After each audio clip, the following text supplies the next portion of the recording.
ABTA মাধ্যমিক test paper 2023-24 থেকে 250 পেজের জিওগ্রাফি নিয়ে আজকের এই ভিডিওতে আলোচনা করব। 1 নম্বর প্রশ্নের উত্তর এখানে হচ্ছে খ।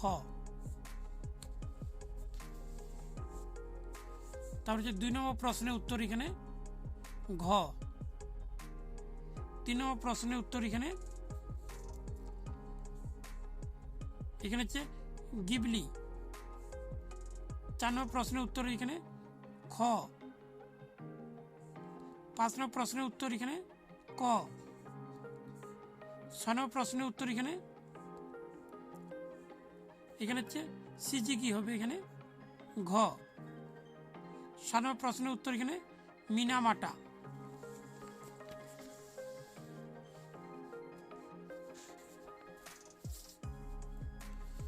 ভারত পাকিস্তানের সীমারেখার নাম হচ্ছে রেড ক্লিফ লাইন।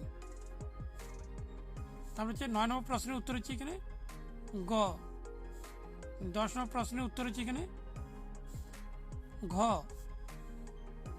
11 নম্বর প্রশ্নের উত্তর হচ্ছে এখানে ক। তারপরে 12 নম্বর প্রশ্নের উত্তর হচ্ছে এখানে খ। 13 নম্বর প্রশ্নের উত্তর হচ্ছে ক।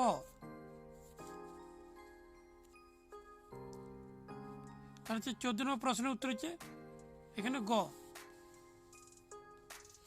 শুদ্ধ অশুদ্ধ, প্রথমটি শুদ্ধ, তারপরটি অশুদ্ধ, এখানে শুদ্ধ, তারপরে শুদ্ধ, তারপর অশুদ্ধ, তারপর অশুদ্ধ, তারপর অশুদ্ধ। এখানে রয়েছে যেগুলি রাইট হচ্ছে এগুলো শুদ্ধ, আর যেগুলো কাটা রয়েছে এগুলো অশুদ্ধ।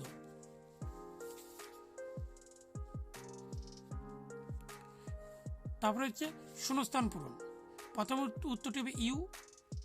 তারপরে হচ্ছে সমভাবাপন্ন। 3 নম্বরটি হবে কেন্দ্রাতিক বল। 4 হচ্ছে শিল্প। 5 নম্বর হচ্ছে সিয়াচেন। তারপরে 6 নম্বর প্রশ্নের উত্তর হচ্ছে খাদার। 7 নম্বর প্রশ্নের উত্তর দেরাদুন। এক কথা উত্তর এখানে প্রথম উত্তরটি হবে হাড়িভাঙ্গা। তারপর 2 নম্বর হচ্ছে ক্রান্তীয়। 3 নম্বর প্রশ্নের উত্তর হবে উষ্ণ। 4 নম্বর প্রশ্নের উত্তর দেওয়া হয়নি। তাহলে 5 নম্বর প্রশ্নের উত্তর হবে নবসেবা। তার 7 নম্বর প্রশ্নের উত্তর হচ্ছে এটা হচ্ছে grand tank road. Grand tank road যেটা শেরশাহ তৈরি করেন। ভারতের প্রথম সফল কৃত্রিম উপগ্রহ হচ্ছে আর্যভট্ট। এবার স্তম্ভ, বাম স্তম্ভ, ডান স্তম্ভ। 1 নম্বর প্রশ্নের উত্তর হবে 3 নম্বর। নাম্বারগুলো লিখে দেওয়া আছে এখানে। 2 নম্বরটি হবে 4 নম্বর। 3 নম্বর হচ্ছে 1 নম্বর হবে ইউট্রিফিকেশন। এটি হচ্ছে জল শৈবাল। তা ক্রান্তীয় ঘূর্ণপাত হচ্ছে 2 নম্বর টর্নেডো। তাছাড়া মান 2 হচ্ছে 6টি লিখতে হবে। এটা হচ্ছে হীরক চতুর্ভুজ। এই প্রশ্নটি পড়তে হবে। দূর সংবেদন প্রশ্নটি দেখিয়ে দিচ্ছি। তার মান 3 হচ্ছে 3 নম্বর থাকবে। 4টি লিখতে হবে। 12 নম্বর থাকবে এখানে। 6টি প্রশ্ন থাকবে। ভুল বললাম, 8টি প্রশ্ন থাকবে। তার মধ্যে ইম্পর্টেন্ট প্রশ্ন হচ্ছে 1 নম্বরটি। তার হচ্ছে স্থলবেগী সমুদ্রবেগী পার্থক্য, এটা পড়তে হবে। জৈব ভঙ্গুর, তার উপগ্রহ চিত্রের পর্যায়গুলি। তার মান 5 হচ্ছে 2টি লিখতে হবে। 4টি প্রশ্ন থাকবে।